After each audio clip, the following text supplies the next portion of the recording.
একজনের ইমান বিল্ডিং বানাইতে পারে নাই, তার মানে হালাল কামাই। আর একজন হালাল কামাই বাদ দিয়া বাজান মন মতো কামাই বিল্ডিং। একজনের ইমান 10 তলা বাড়ি বানাইছে, আরেকজনের ইমান গাছতলায়। বাজান আপনাদের কাছে জানতে মনে চাই, 10 তলায় যে থাকে গাছতলায় যে থাকে বাজান মরবে না কে? সবাই মরবেন।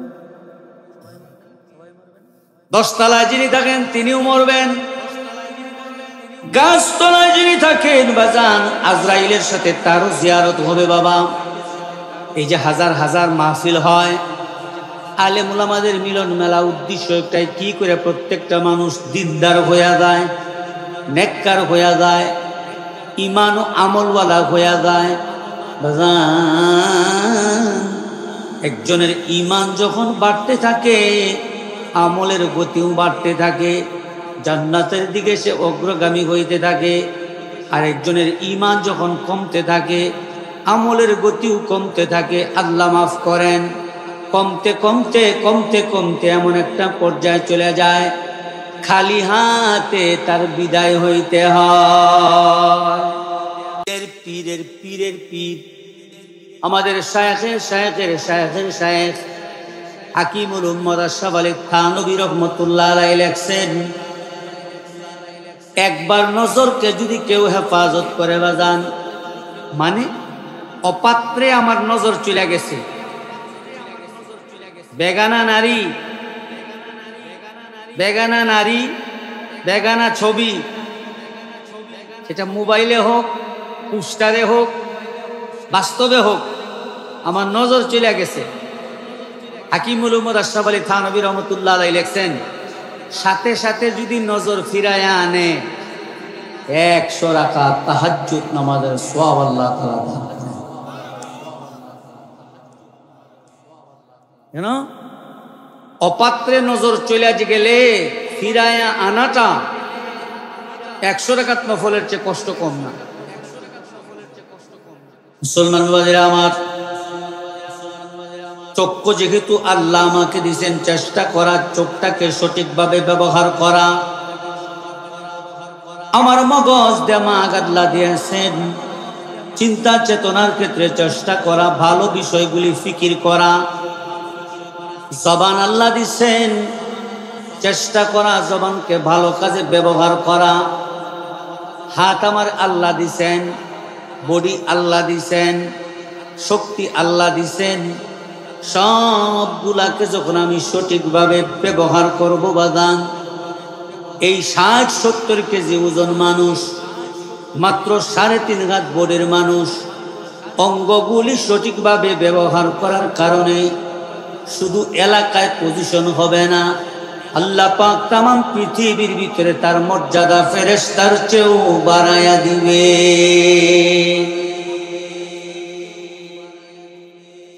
মর্যাদা সে ফেরেশতার চেয়ে উপরে উঠে যাবে। এই ব্যাপারগুলি আমরা গুরুত্ব দেই না, প্রয়োজন মনে করি না। না, লাগামহীন মুসলমান চলতে পারে না। মুসলমান জাতি লাগামহীন না। মুসলমান নারী পুরুষ মন চাইলেই যেভাবে মন চায় চলবে, ব্যাপারটা এমন না।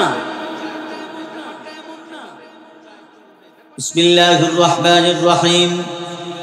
আফাহাসিবতুম আন্নামা খালাকনাকুম আবাসান ওয়া আন্নাকুম ইলাইনা লা তুরজাউন। আল্লাহ বলেন, তোমাদের কি ধারণা এমনিতেই তোমাদেরকে ছেড়ে দিছি? তোমরা যে জীবন পথে চলতেছ, তোমাদের এক স্বাধীনতা পাইছ, এমনি তোমাদেরকে আমি হায়াত দিছি, জীবন দিছি। ভাবনা তোমাদের কি এরকম ধারণা হয় না যে আমার দিকে ফিরে আসবে?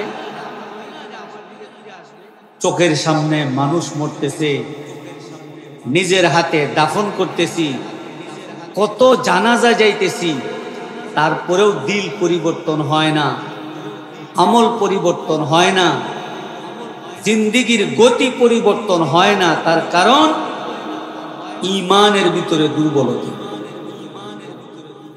আমার ইমানে দুর্বলতা। যার ইমান যেই পজিশন, আমলের গতি সেই পজিশন। ইমানের গতি যার যেমন, আমলের গতি তার তেমন। একই বাড়িতে থাকে বাজান, এই যে কনকনে শীতের ভিতরে বাজান একই বাড়ির ছাদের নিচে আস, একজনের ইমান ফজরের নামাজে মসজিদে নিয়ে আস, আর একজনের ইমান কম্বলের নিচে শুয়ে রয়েছে। দুজনেই কিন্তু একই বাড়ির ছাদের নিচে। বাবা, আপনাদের কাছে কি মনে হয় সঠিক এবং ভালো অবস্থানে আছে কে, মসজিদে না যে কম্বলে? হ্যাঁ,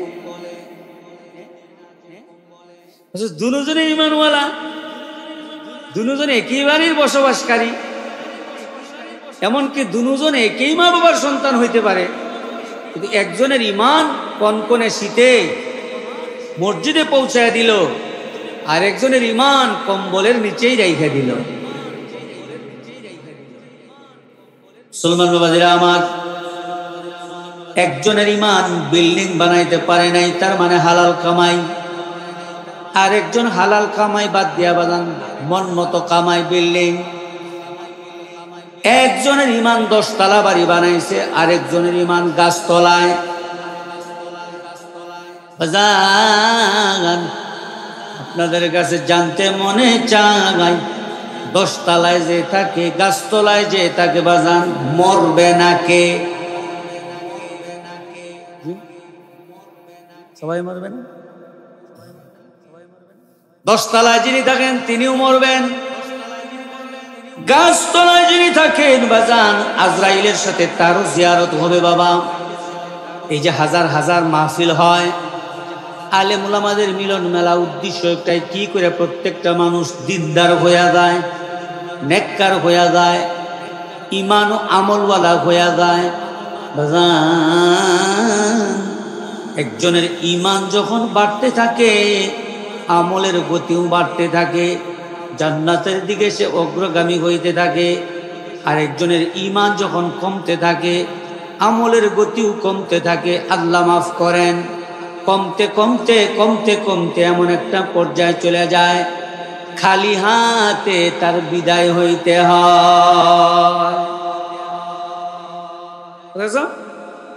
আগের যুগে এত পজিশন ছিল না, এত রাস্তাঘাটের উন্নয়ন ছিল না, এত বিল্ডিং ছিল না, এত ভালো ভালো অবস্থান ছিল না, কিন্তু সামান্য ছাউনির ঘর, ভাঙা আঁকা বাঁকা পথ, বিদ্যুতের লাইনও তেমন ভালো সম্পন্ন ছিল না, খুফি বাতি দিয়া চলছে, কিন্তু মানুষগুলার ইমান ছিল বড় মজবুত। কথা বলুন, ঠিক না বেঠে? মানুষগুলার ভিতরটা ছিল ভালো, আমল ছিল বড় সুন্দর। আগের দিনের সকালবেলা গ্রামে গঞ্জে শহরে বন্দরে সকাল হইতো, মা বোনের তেলাওয়াতের আওয়াজ হইতো না?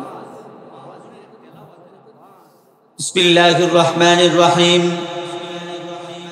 আফাহাসিবতুম আন্নামা খালাকনাকুম আবাসান ওয়া আন্নাকুম ইলাইনা লা তুরজাউন। বাজান, এই জীবন আর যৌবন আর অঙ্গ প্রত্যঙ্গ, সুস্থতা স্বাস্থ্য আল্লাহ এমনি দেন নাই। একটা প্রশ্ন আমি আপনাদের খেদমতে করতে চাই, অত্যন্ত বিনয়ের সাথে আদবের সাথে করি বাজান। আমার এই জীবন যৌবন, আমার এই চলন কথাবার্তা বলা দেখা অঙ্গ প্রত্যঙ্গ কে দিছেন? এটা যারা মানে না তারাও বলে, যারা আল্লাহ মানে তারাও বলে। এই যে ব্যাপারটা, দিন মোতাবেক চলা, দিনদার হইয়া যাওয়া। নবীর সাহাবী যারা ছিলেন, এবার কোনো যোগ্যতা ছিল না, কিন্তু দিনদার ছিলেন। আল্লাহর হুকুম নবীর তরিকার বাহিরে কথাও বলেন নাই, নজরও করেন নাই, কদমও উঠান নাই, কিন্তু তাদের পজিশন ছিল না, ধন সম্পদ তেমন ছিল না, বাড়ি গাড়ি তো ছিলই না, কিন্তু আল্লাহর কাছে তারা এত পছন্দ হইছেন, আল্লাহ পাক तमाम পৃথিবীবাসীকে জানায় দিয়েছেন রাদিয়াল্লাহু আনহুম ওয়া রাদু আন, আল্লাহ তাদের উপর রাজি খুশি হয়ে গেছেন। বলা যাবে কি সুবহানাল্লাহ। দিন শেষে, জীবন শেষে হাসি ফুটবে যার মুখে, সেই সফল। রাগ হইয়েন না। এক মুরব্বী আইসা বলতেছেন, হুজুর একটু সময় দিবেন, একটু কথা বলবো, বেদনা যন্ত্রণা সইতে পারি না, অন্যের কাছে শেয়ার করলে দিল পরিষ্কার হয়। বসলেন, মানুষে কথা বলা শুরু করে মুস্কি হাসি দিয়া, ভালো মন্দ জিজ্ঞাসা কইরা, আর উনি কথার শুরুতেই চোখের পানি ফালাইয়া দিলেন।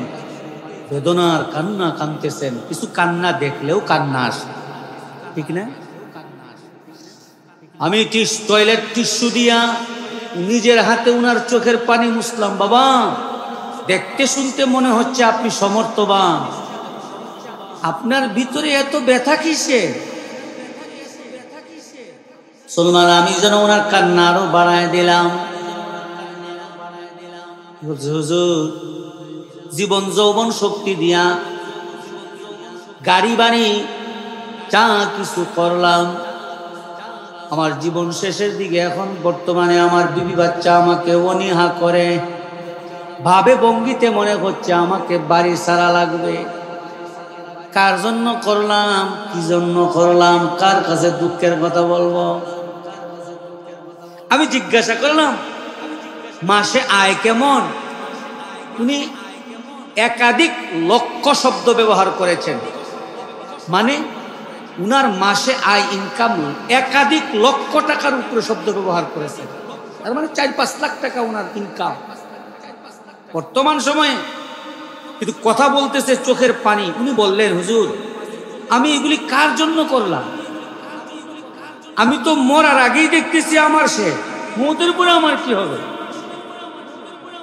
সলমান বাবাজিরা আমার, আমি উনাকে বিনয়ের সাথে বললাম, বাজান রাগ হইয়েন না, এই যে এত বিশাল সম্পদ করলেন, হালাল পন্থায় না হারাম পন্থায়?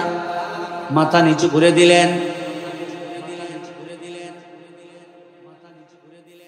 আরেক মুসল্লি ভ্যান চালায়, ভ্যান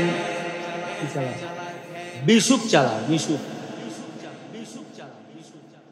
টাইলসওয়ালা বাড়ি নাই, এসি নাই। এ বাগান এরকম ভাবে বাবা, যে কারেন্ট চলে গেলে কি কয় জানা, এটা আরেকটা কি কয় না, আইপিএস। আইপিএসও নাই, ভালো একটা ফ্যানও নাই। বাজান সুন্নতি লেবাসওয়ালা, দাড়িগুলা সুন্দর সুন্দর আপনাদের মত, মাথায় নবীর সুন্নত, গায়ে নবীর সুন্নত, মুসাফা করে বলে, হুজুর আমার মতো মনে হয় সুখী আল্লাহর জমিনে আর কেউ নাই। আপনি কি করেন? আপনি এত সুখী, ইনকাম কত? বলে, হুজুর আমি মিশুক চালাই। আরে মিশুক চালানে বলে এত সুখী কেমনে হয়? হুজুর সারাদিন মিশুক চালায়া যখন ঘরে ফিরি, বিবি বাচ্চার আচরণে কলিজা ঠান্ডা হয়ে যায়। একাধিক লক্ষ টাকা ইনকাম যিনি করেন, তিনি বলেন, হুজুর সারাদিন শেষে যখন ঘরে ফিরি, বিবি বাচ্চার আচরণে মনে হয় বাড়িঘর ছাড়িয়া যায়। এটার একমাত্র কারণ ভ্যানওয়ালা, মিশুকওয়ালা, সম্পদ নাই, কিন্তু দিন সামনে নিয়ে চলছে। আর এই সম্পদওয়ালা সম্পদ ছিল, দিন মোতাবেক চলে নাই, আল্লাহ রাসূলের তরিকা মানে নাই, কখন কিভাবে চলতে হয় বলতে হয়, আয় বে, আল্লাহর হুকুম নবীর তরিকা সামনে দেখছে না, যা পারছে যেভাবে পারছে গ্রহণ করছে, বিনিময় মরার আগেই ফলন শুরু হয়ে গেছে। আমি উনাকে বললাম, আমি বিনয়ের সাথে উনাকে বললাম, তাহলে সুখ শান্তি কি টাকা পয়সা সম্পদের ভিতরে না? কোরআনে আল্লাহ বলেছেন, রাসূলে হাদিস বলেছেন। বহুত বড় মুফতি হুজুর আসছেন। আমাদের কওমি মাদ্রাসায় যারা দারুল ইফতা মুফতি পড়ালেখা করে ছাত্ররা, সেই মুফতি ছাত্রদের উস্তাদ উনি, বড় আলেম, আমার চেয়ে ভালো জ্ঞানী, ভালো জানেন। হুজুর আসছেন, কথা বলবেন। আমি উনাকে বললাম, বাবাজি কোরআন ও হাদিস আমি পড়ে বলবো আপনাকে, আপনার ব্যক্তিগত মতামত কি সুখ শান্তি সম্পদের ভিতরে? বলেন না হুজুর, অসম্ভব, সুখ শান্তি সম্পদের ভিতরে না। যদিও আল্লাহ তাআলা কোরআনে বলছেন, ইন্নামা আমওয়ালুকুম ওয়া আওলাদুকুম ফিতনা। বুঝতো, হর সম্পদওয়ালা বলে না লজ্জায়, ভিতরে যন্ত্রণা। আর হর আল্লাহর হুকুম নবীর তরিকা মাননেওয়ালা বাদশার মতো জিন্দেগি, না কোনো পেরেশানি, না কোনো চিন্তা। বলুন, বাহ্যিক শান্তি আসল শান্তি না ভিতরের শান্তি আসল শান্তি? এই বর্তমান যুগে একজন শ্রমিক, কৃষকওয়ালা, ভ্যানওয়ালা, আমাদের মতো আলেম উলামা, আপনাদের মতো দিনদার, সারাদিন পরিশ্রম করে যদি ঘরে ঢুকি, আমার স্ত্রী যদি সাথে সাথে সাড়া দেয়, দৌড়ায়া হাত পাকা নিয়ে আসে, আর একটু গ্লাসে পানি ভরে একটু শরবত দিয়া দে, আঁচলখানা দিয়া যদি রিসিভ করে নে, আমি মনে করি এর চেয়ে সুখ আল্লাহর জমিনে আসবে। আর যদি দিন শেষে পরিশ্রম করার পরে ঘরে গেলে আমি যদি বলি এক গ্লাস পানি দাও না ঠান্ডা, জবাব যদি আসে নিজের হাতে পানি লইয়া খায়া লাও, আমি দিতে পারবো না, আমার মনে হয় এর মতো অশান্তি আল্লাহ। মেরে মোহতারাম দোস্ত আজিজো, আল্লাহ তাআলার ওয়াদা, হর লাইনে যারা দিনকে সামনে নিয়ে চলবে, সকাল বেলাও দিন, দুপুরেও দিন, রাতের বেলাও দিন, যৌবনকালেও দিন, ঘরে থাকলেও দিন, বাহিরে থাকলেও দিন, বাজারে গেলেও দিন, অফিসে থাকলেও দিন, অন্ধকারেও দিন, প্রকাশ্যেও দিন, বাড়িতে থাকলেও দিন, সফরে থাকলেও দিন, অসহায় হইলেও দিন, সমর্থ অবস্থায়ও দিন, সুস্থ অবস্থায়ও দিন, অসুস্থ অবস্থায়ও দিন। সর্বক্ষেত্রে যারা দিন অনুযায়ী জিন্দেগি কাটাবে, আল্লাহ পাক দুনিয়া আখিরাতে সুখ আর শান্তির বাদশাহী দান করবেন। হযরত উলামায়ে কেরাম মূল্যবান নসিহত পেশ করবেন আপনাদের কাছে।